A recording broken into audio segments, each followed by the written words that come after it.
my senior project originally on neonatal nursing, but for my extension activities, some of the things I did pertain more to early child development.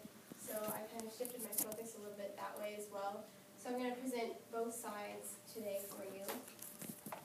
I first want to talk about what neonatal nursing is, and to understand what that means, we have to know neonatal, and that means the first 28 days of life. So neonates refers to a baby that is 28 days old or younger, and a NICU is where neonatal nursing takes place, and NICU stands for Neonatal Intensive Care Unit.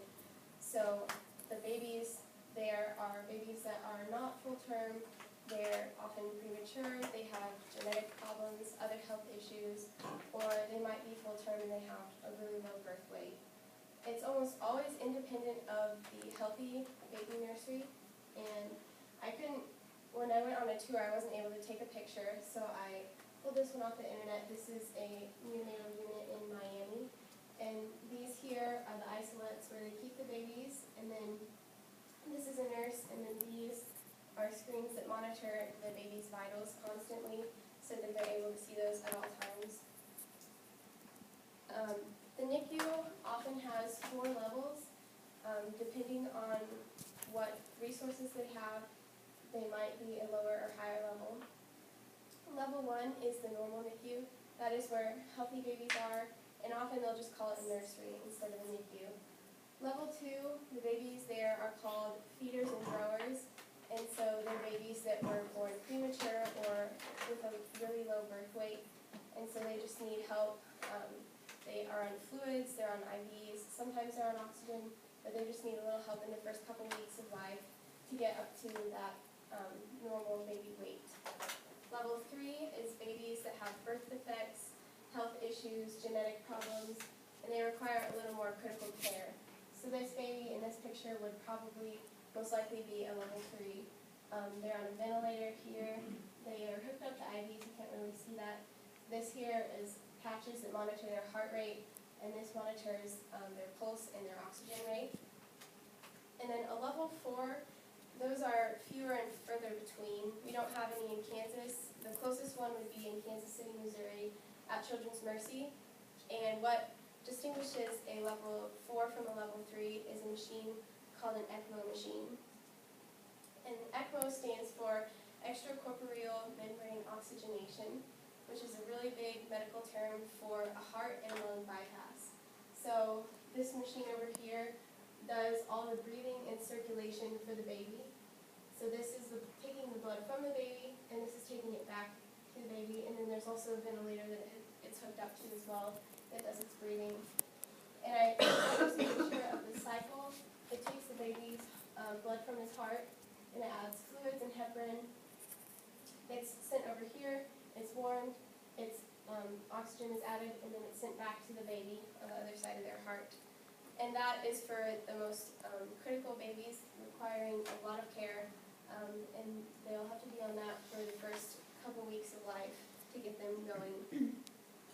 The nurses in the neonatal unit are in one of the newer careers in the healthcare world.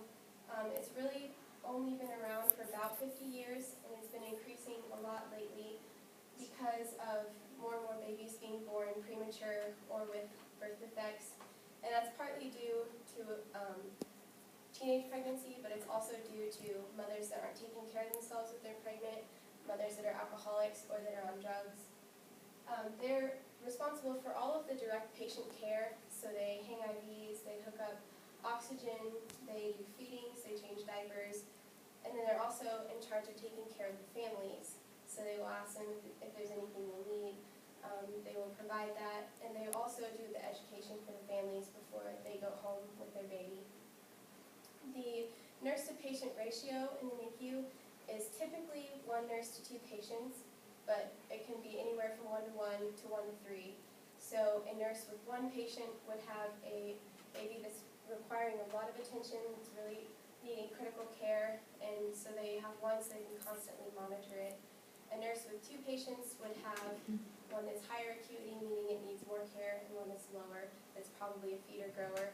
It's really rare for a nurse to have 3 patients, but if she does, there'll be 3 feeder growers that don't need as much monitoring. And then actually a baby that's on an ECMO has 2 nurses to 1 patient. And the reason for that is they have 1 nurse that runs the machine and 1 that monitors the baby. And then halfway through the shift, they switch. Shifts are typically 12 hours from 7 to 7, so you either work days or you work nights.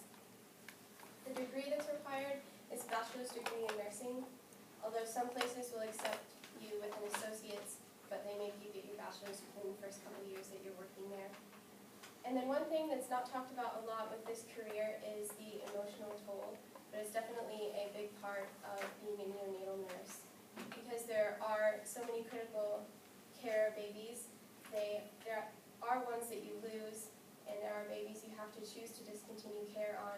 And that's tough for the nurses, it's tough for the families, and some of the nurses are not prepared for that, and it's too hard on them, and some people cannot stay in the neonatal unit for that reason. But on the flip side, they have chaplains, they have people there that are there to support the nursing staff. They'll ask you if there's anything you need, they'll just sit down and spend time with you and make sure you're doing okay. So part of my extension activity with the neonatal side was in Kansas City at Children's Mercy. And to get up to this interview that I got to do, I had to go through security. So you have to have your driver's license or your passport that shows a picture of you and has your name and your social security number. They have to know all of that to let you through.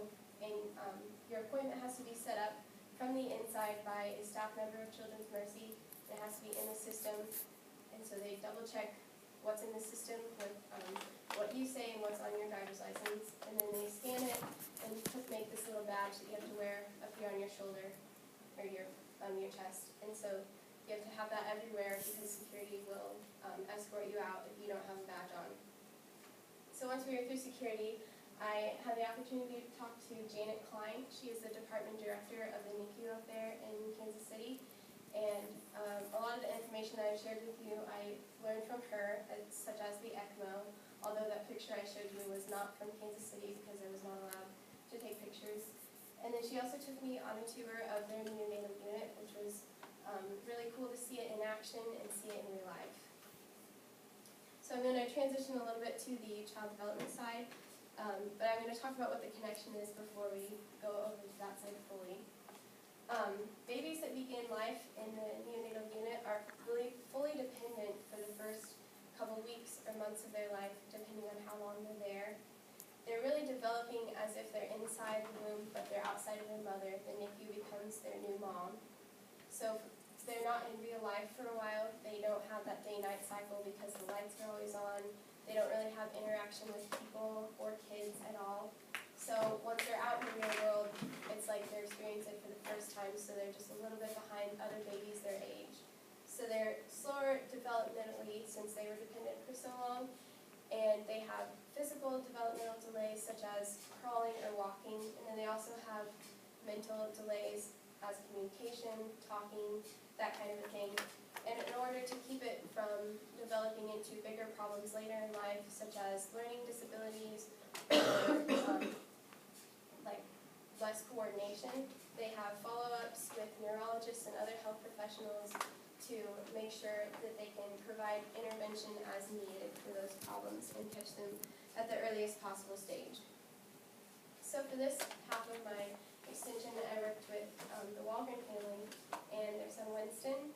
He's a heart baby with a condition called HLHS, which is formerly hypoplastic left heart syndrome, which means that he doesn't have the left side of his heart. He was born without it. And so they've had to have corrective surgeries to get it to where he's able to survive long term. He started his life in the NICU at Children's Mercy. He was actually born at Children's Mercy, and he was there for about a week before he had his first surgery. And after his first surgery, he was placed in the pediatric ICU, or the PICU. And the reason for that is once a baby leaves the NICU, they typically don't admit it back in because they don't want outside germs coming into the NICU with the other babies that are so high acuity. So again, I went to Kansas City to Children's Mercy, and I sat in on his neurology appointment with Elizabeth Will. And she just had a series of tests that she performed to test several things, including cognition, problem solving, communication, attention, and understanding. These tests were to catch problems at the earliest stage and provide the Walgrens with any help that they needed if Winston had problems. So since I wasn't allowed videoing, I went back to their house a few months later and recreated some of the tests to show you the kinds of things she did. So the first test is with cognition. And in this video, he's expected to stack this little sandwich together to make the sandwich.